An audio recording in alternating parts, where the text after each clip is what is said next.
प्रिय विद्यार्थियों, हिंदी परिवार के ऑनलाइन पाठशाला में आज हम आपके हिंदी साहित्य के पाठ्यक्रम में कक्षा 12 में जो अलंकारों का प्रकरण चल रहा था उसी में आगे बढ़ते हुए पिछली वीडियो हमने विभावना अलंकार देखा था। आज हम उसी के विपरीत कारण और कार्य को लेकर के और विशेषोक्ति अलंकार के बारे में जानेंगे। इसकी जो परिभाषा है, उदाहरण है और दोनों में जो अंतर है उसके बारे में समझने का प्रयास करेंगे। तो देखते हैं विद्यार्थियों, विशेषोक्ति अलंकार क्या है। विद्यार्थियों, जहाँ कारण है, कारण के उपस्थित होने पर भी कार्य नहीं हो रहा है, कारण है फिर भी कार्य नहीं हो रहा है, तो जहाँ कारण उपस्थित है फिर भी कार्य नहीं हो रहा है तो वहाँ विशेषोक्ति अलंकार होता है। देखिए, डायरेक्ट हम आते हैं नीचे, तो यहाँ विभावना की स्थिति थी कि कारण नहीं है फिर भी कार्य हो रहा है। जिस प्रकार से जो सर्वशक्तिमान ईश्वर की बात कही गई कि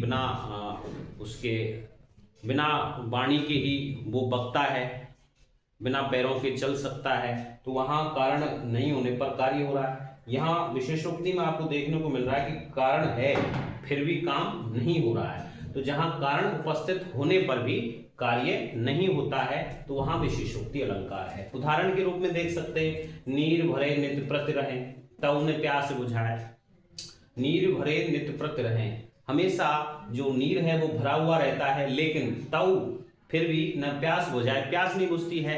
पानी भरा हुआ है फिर भी प्यास नहीं बुझ रही है, तो यहाँ पर कारण है फिर भी कार्य नहीं हो रहा है। यहाँ कारण है नीर, यानी कि पानी, प्यास बुझाने का जो कार्य होता है वो नीर करता है, पानी करता है, तो कारण तो है हमारे पास लेकिन कार्य नहीं हो रहा है, अर्थात प्यास नहीं बुझ रही है। दूसरा उदाहरण लेते हैं, फूले फले न बेंत यद्यपि सुधा वर्षई जलद। अर्थात यहाँ पर कहा गया है कि जो पेड़ पौधे हैं उनको फलने फूलने के लिए अमृत रूपी वर्षा का होना आवश्यक है, लेकिन वर्षा, अमृत रूपी जो वर्षा है वो हो रही है, फिर भी जो बेंत का पौधा है वो फलता फूलता नहीं है। फले फूले न बेंत यद्यपि सुधा वर्षई जलद, यहाँ पर कारण है वर्षा होना और कार्य है फलना फूलना, लेकिन कार्य तो वर्षा तो हो रही है, कारण है लेकिन कार्य नहीं हो पा रहा है, अर्थात फलना फूलना यहाँ पर नहीं हो पा रहा है। तीसरा उदाहरण देखते हैं, धनपत है जेहिक संसार। धनपत जो कुबेर हैं, सबई देई नित घट न भंडारो, वो सभी को लगातार देते हैं, निरंतर देते हैं, लेकिन उन घट न भंडारो, उनका जो भंडार है वो घटता नहीं है। किसी को हम देते हैं तो सामान्य सी बात है, उसमें कमी होती है, उसमें घटाव होता है, लेकिन वहाँ जो भंडार है धनपति कुबेर का, वो देने पर भी खाली नहीं होता है, जो भंडार है, तो यहाँ घटना चाहिए था लेकिन नहीं घटा है, तो यहाँ कारण है सदा सबको देना और कार्य है भंडार का घटना, लेकिन वो कार्य नहीं हो रहा है, भंडार घट नहीं रहा है, तो यहाँ विद्यार्थियों विशेषोक्ति अलंकार है। आपको विशेष रूप से दोनों में अंतर समझना है और दोनों को जोड़ करके देखना है कि किस प्रकार से विभावना और विशेषोक्ति अलंकारों में भेद होता है, और दोनों को एक साथ आपको याद रखना है। दोनों के लिए आपके दिमाग में ये तथ्य होने चाहिए कि एक तरफ आपको लिखना है कारण, एक तरफ लिखना है कार्य। तो कौन से में कारण होने पर कार्य नहीं होता है, तो यहाँ देखते हैं विभावना में दोबारा से कि कारण नहीं है फिर भी काम हो रहा है, अर्थात आप एक तरफ का भी याद रख सकते हैं कि विभावना में कार्य होता है, कार्य होता है तो कारण नहीं होगा।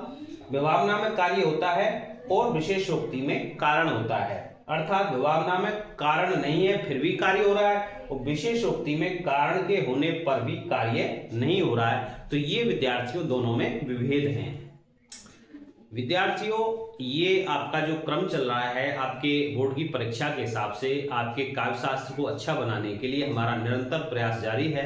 इसीलिए आप हिंदी परिवार की ऑनलाइन पाठशाला के साथ जुड़े रहें और अधिक से अधिक इस ऑनलाइन पाठशाला को प्रमोट करें और अपने शब्द भंडार में, ज्ञान भंडार में वृद्धि करें। मेरी आपको आशाएं हैं आपसे कि आप इनसे पढ़ करके, बार बार अभ्यास करके और बोर्ड परीक्षा में आप हिंदी विषय में अच्छे अंक प्राप्त करें। इन्हीं आशाओं के साथ मिलते हैं अगले वीडियो के साथ, तब तक के लिए धन्यवाद।